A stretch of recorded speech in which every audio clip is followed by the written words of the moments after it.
Welcome to Standard Chartered Money Insights, a podcast series by Standard Chartered Bank that brings you market views and insights on the go.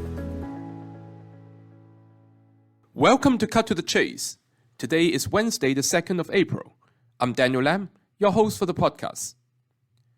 In our latest global market outlook, we flipped our preference and went overweight China offshore equities over onshore ones. The biggest difference lies in the composition of the quote-unquote big three growth sectors, i.e. technology, communication services, and consumer discretionary.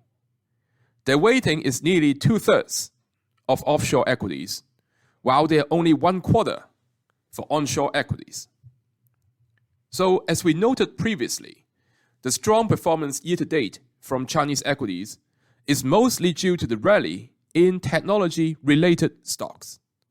The positivity related to DeepSeek, however, has not been broadening out to the real economy sectors, areas where the onshore equities are heavy on.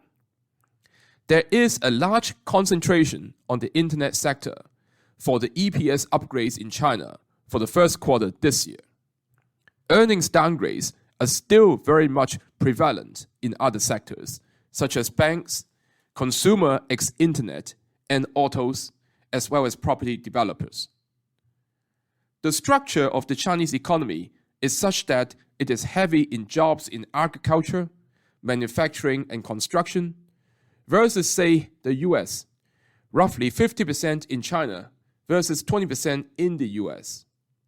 It is relatively more difficult to make such labor-intensive areas more efficient by AI, and tough for the DeepSeek effect to loop back into the real economy. The risk is that concerns about China's growth momentum and deflation may pick up again in the second quarter this year. And that could lead to renewed declines in the 10-year Chinese government bond yields, as well as the CNH. Now, 10-year Chinese government bond yields rose 35 basis points in the first quarter this year, sparked by positive sentiment from DeepSeek and verbal commitment on fiscal stimulus. However, there has been a lack of improvement in China's deflationary landscape, with PPI still running at negative 2.2% year-on-year and CPI back below 0%. Furthermore, credit growth remains weak. The communication from the NPC meeting on the 6th of March flagged China's renewed commitment to the consumer, with references to boosting income and stabilizing the labor market. It also referred to improving the cost of living by providing support to families with young children and additional elderly care. Now, improving the social safety net could, in theory, unlock greater consumer spending.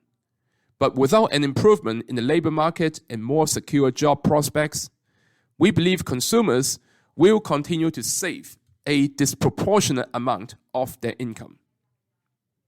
Furthermore, the key question related to fiscal stimulus is one of magnitude. So will policymakers provide enough stimulus to drive economic output above potential growth, thereby reducing excess capacity and deflation? There is potentially just enough amount of fiscal stimulus to stabilize growth, but may not be enough to drive growth higher. That is all from me for today. As always, if you enjoy this podcast, please don't forget to rate and like it. Thanks for listening, and we wish you a happy day ahead.